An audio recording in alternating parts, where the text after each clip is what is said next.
Hey friends, it's Joel Richardson on behalf of GCM, Global Catalytic Ministries, and I wanted to share just a very brief update with you all with regard to the ministry in Afghanistan. So I'm recording this right now in the middle of July 2022, which means it's basically been just about a year since it became very clear that the U.S. military was going to pull out of Afghanistan, that the Taliban would take over the nation. And at that time, we reached out to you all not only for prayer support, but for financial support, as it became very clear that our ministry work was going to expand dramatically in that nation. And many of you gave very, very generously, and we're tremendously grateful for that. So I wanted to come back now, revisit, and sort of give an update. As I said, we're just now a little bit coming up basically on a year since the pullout. It was early August that you had the airport bombing and sort of the final U.S. pullout. And as I said then, because I knew the ministry work in terms of the project to extract, those that we work with, our family members, quite frankly, that wanted to get out with their family members, I knew that this was not just going to be a few-week project or even a few months. I guessed at the time that it would be several months, but it's actually been a year, and we're still actually in the thick of it. So let me just begin with that, with the project to get our people out. So over the past several months, the way that it's looked, and by the way, let me just say this, we have been able to, and when I say we, I mean both you and us as a ministry together, again, because of the partnership, we've been able to get out over 3,000 people. That's significant. Now, the majority of them, or many of them, were those that were underground Christians, but many also were simply SIV, the special immigration visa holders. So these would be the Afghans who worked with the U.S. military or who were involved in some type of career that would put them in conflict with the Taliban, and so they became targets. And so for those that we viewed as very friendly, at times we were working to get some of them out as well, but the majority were Christians and minorities and orphans. This is something that we mentioned, I think, last year, but one of the big groups that was most threatened were orphans, because it's not just the Christians, obviously, that are vulnerable, but many of these orphans in these orphanages, when the Taliban take over, these things became targets of plunder, quite frankly. So the boys and the girls, both together, could be taken and really just used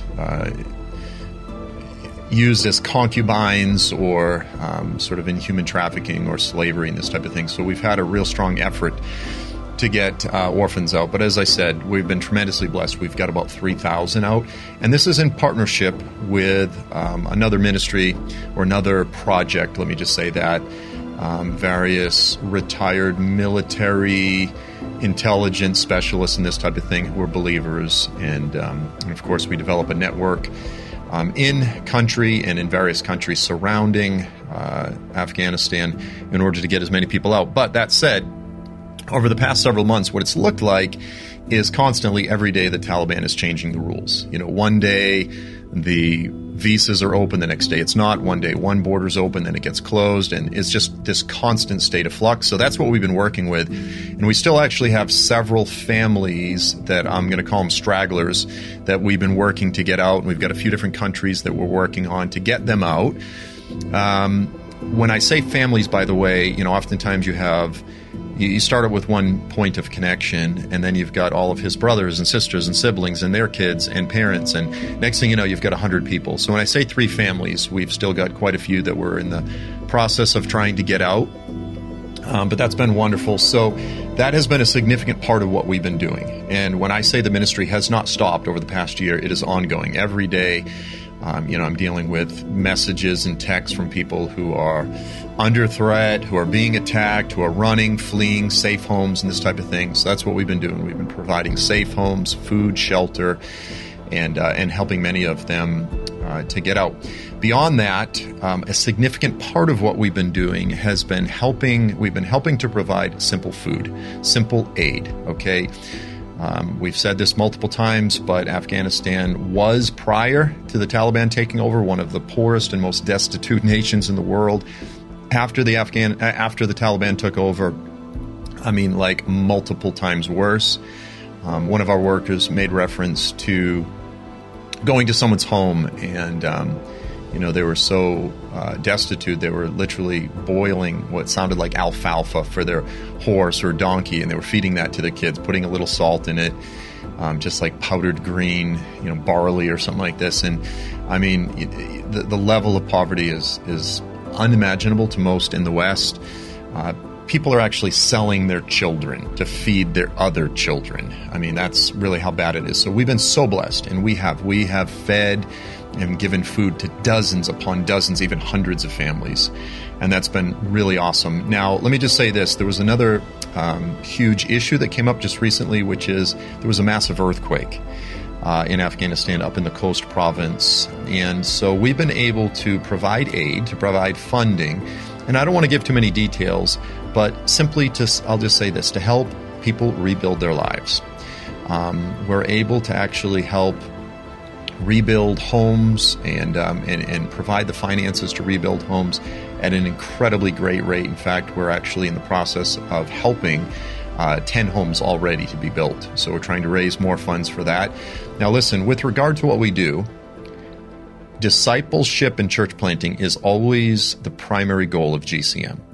Now, that said, creative access to access different parts of the country and this sort of thing is always one of the most important parts of determining how do we do what we do.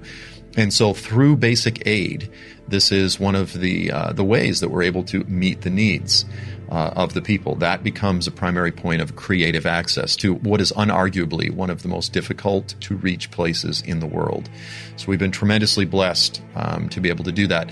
Now, obviously, I need to be very careful in terms of how I'm saying this and how I'm wording it. So I'll just sort of put it in the context of let the reader understand, read between the lines. But this is just a great opportunity that we have right now to help rebuild the lives. Over a couple thousand people, as far as I understand, died in the earthquakes. Homes destroyed, families torn apart.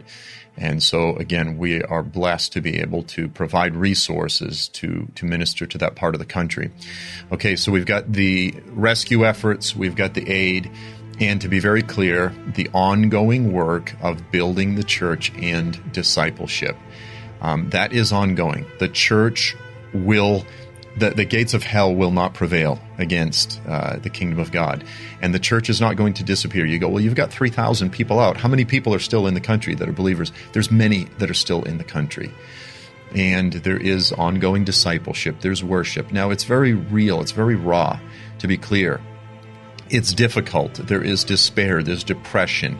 I mean, there is a dark cloud that hangs over the nation. But we are so blessed to be partnered with those that are determined to stay, that are determined to see the kingdom of God go forth and to see new disciples made. I had personally something wonderful just happened recently.